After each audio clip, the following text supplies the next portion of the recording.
ये बात समझ लीजिए भाई और बहनों, आपके दिलों में इस देश के लिए कुछ प्रेम होगा कि आप अपने बच्चों को सरहद पे भेजते हैं।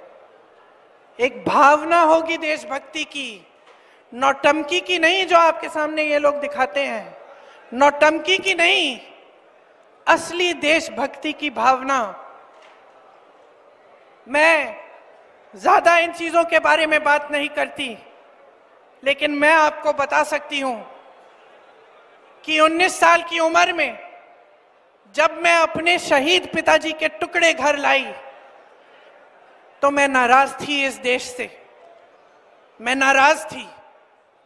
मेरे दिल में यह भावना थी, मैंने अपने पिता को भेजा, तुम्हारा काम था सुरक्षित रखना, मैंने अपने पिता को हिफाजत से तुम्हारे पास भेजा और तुमने ये टुकड़े लौटा दिए मुझे, और वो टुकड़े इस झंडे में लपेटे हुए थे, देश के झंडे में। मैं नाराज थी। मैं समझती हूं शहादत की का क्या मतलब है। जैसे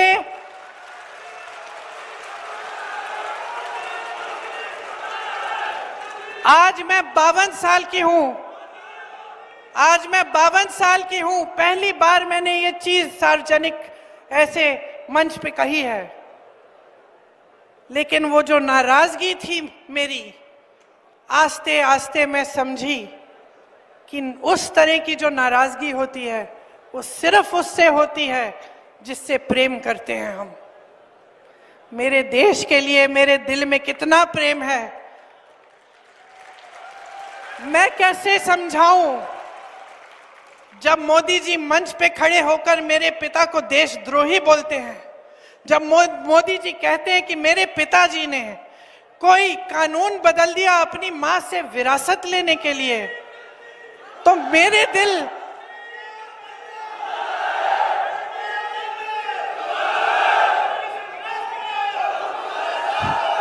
तो मोदी जी इस बात को समझ नहीं पाएंगे कि मेरे पिताजी को विरासत में धन दौलत नहीं मिली, मेरे पिताजी को विरासत में शहादत की भावना मिली।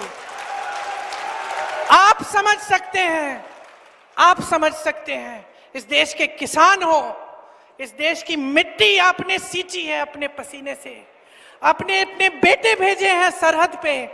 जब आपके बेटे शहीद होते हैं इस देश के लिए, तो मैं जानती हूं कि आपके दिल में क्या भावना है, क्योंकि वही भावना मेरे दिल में है। जो पुलवामा के शहीद हैं, जब वो हुआ, पुलवामा का हुआ, उनमें से कुछ परिवार यूपी के थे। उस समय मैं यूपी में थी, मैं गई उनके घर, और ज्यादातर परिवारों में पता है क्या बताया उन्होंने मुझे? जो बच्चे बचे थे उन्होंने कहा दीदी हमको भी सेना में भर्ती होना है। एक लड़की थी, उसका भाई एयरफोर्स में था, उसने कहा दीदी मैं पायलट बनूंगी, मैं एयरफोर्स में भर्ती होंगी। यही है शहादत की भावना। ये भावना मोदी जी नहीं समझ सकते। जो मोदी जी इंदिरा गांधी जैसी एक शहीद के बारे में उल्टी सीधी बातें करते हैं, जो मोदी जी इस भावना को देख के सिर्फ परिवारवाद देखते हैं लेकिन देशभक्ति नहीं देखते, देश की सेवा नहीं देखते, वो इस भावना को नहीं समझ सकते। मैं आपको ये कहने आई हूं, मैं आपको ये कहने आई हूं कि हमें देशद्रोही कहें, हमें घर से निकाल दें, मेरे भाई को संसद से निकाल दिया, हम पे केस डाले, मेरे भाई पे इतने केस डाल दिए कि कभी इधर कभी उधर, कभी गुजरात में कभी बिहार में वो जाता है कचहरी, जाएगा, कुछ भी कर ले, मार डाले, लेकिन ये भावना हमारे दिल से कोई नहीं निकाल सकता।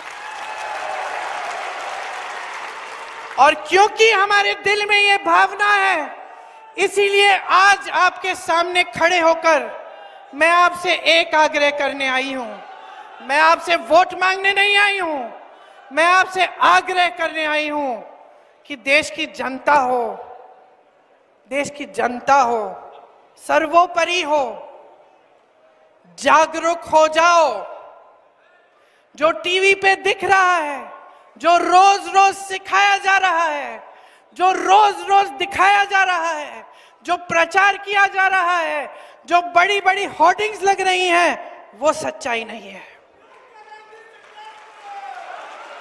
तुम्हारा जीवन सच्चाई है। तुम जो लाल शर्ट पहन के वहां बैठे हो, तुम्हारा जीवन सच्चाई है। जो तुम पीली शर्ट पहन के वहां बैठे हो, मेरी बहन जो नीली साड़ी पहनी है, तुम्हारा जीवन सच्चाई है।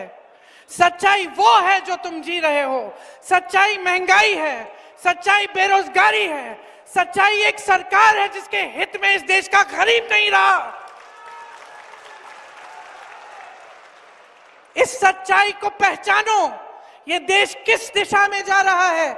इस देश के नेता कितने निकम्मे बन गए हैं कि जब आपके सामने आते हैं 10 सालों के राज के बाद आपको एक चीज नहीं गिनाते जो इन्होंने आपके लिए की। आपको सिर्फ धर्म की बात बताते हैं, वो बात जिससे आपके जज्बात उभरे, जिससे आपको लगे कि मेरे धर्म पे कुछ आंच आने वाली है, जिससे आपको लगे कि कोई मेरे धर्म के साथ खिलवाड़ कर रहा है। क्यों करते हैं? क्योंकि उसके जरिए आपका वोट लेते हैं और सत्ता में रहते हैं। पहचानिए इनको, इनकी सच्चाई को पहचानिए। हम सब धार्मिक हैं। इस देश में कोई ऐसा नहीं है जो धार्मिक नहीं है। इंदिरा जी ने मुझे सिखाया पूजा करना। पूजा का कमरा था उनके कमरे के पास, रोज सुबह बैठती थी। इंदिरा जी ने सिखाया। राजीव जी के साथ में मंदिर जाती थी।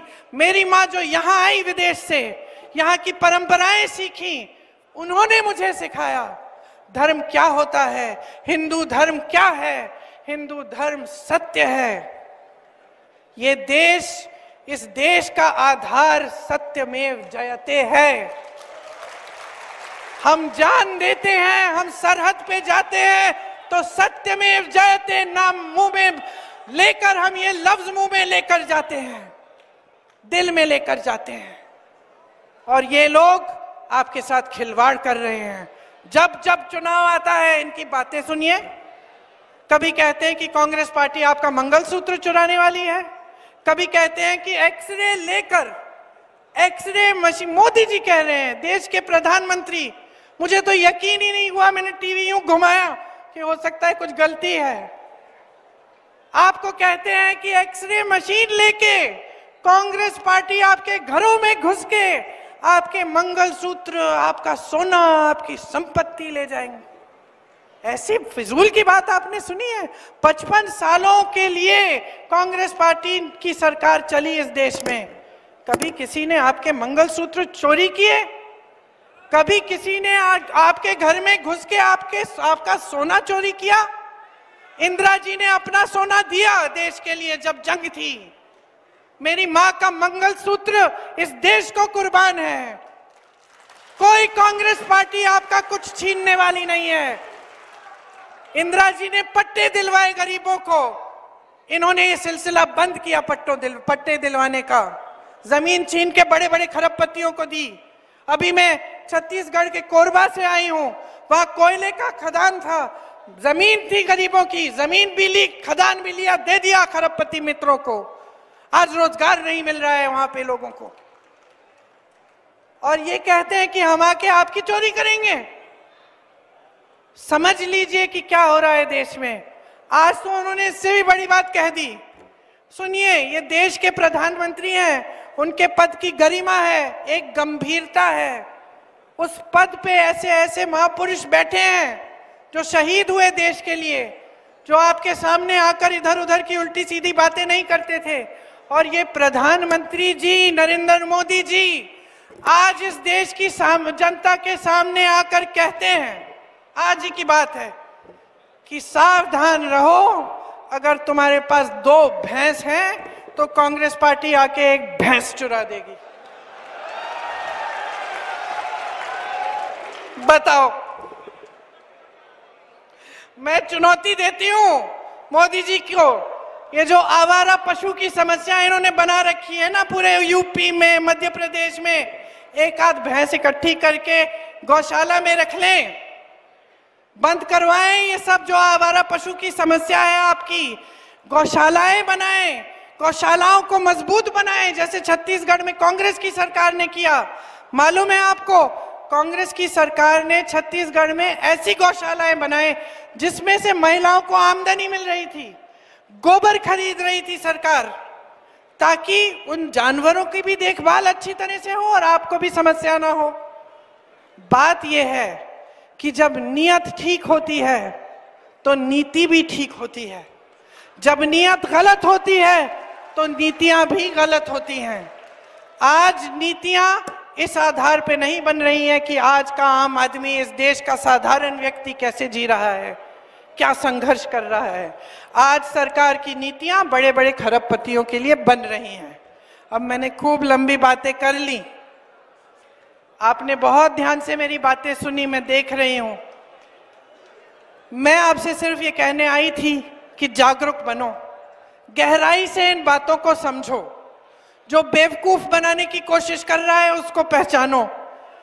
जिसने सालों के लिए, दशकों के लिए, पीढ़ियों के लिए आपके लिए काम किया, जो कन्याकुमारी से लेकर कश्मीर तक पैदल चलता है ये कहने के लिए कि ये देश एक है, जनता को बताने के लिए कि हम सब एक परिवार है, हम सब भाई बहन हैं, उसको पहचानो और अपनी सच्चाई, अपनी असलियत को पहचान के ये जो कीमती वोट है जो संविधान ने आपको दिया है, इसको आप एकदम विवेक से इस्तेमाल करो। और मैं ये नहीं कह रही हूं कि किसी नेता के लिए अपना वोट दो, मैं ये नहीं कह रही हूं कि मेरे लिए अपना वोट दो, कि कांग्रेस पार्टी को ही जाना चाहिए। मैं कह रही हूं अपने विवेक का इस्तेमाल करो, पहचानो असलियत को।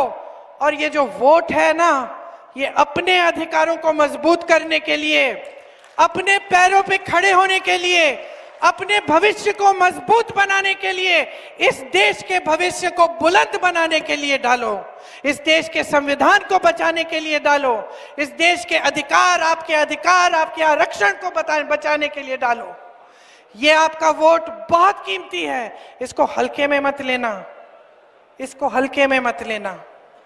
कुछ भी करिए, लेकिन पोलिंग के दिन जब आप पोलिंग पे जाएंगे 2 मिनट के लिए, या 2 मिनट नहीं 2 सेकंड के लिए जरा चुपचाप आप खड़े होकर सोचिए कि मेरा वोट किसको जा रहा है। मेरे वोट से क्या मेरे गांव में विकास आएगा? मेरे वोट से क्या मेरे बच्चों को रोजगार मिलेगा?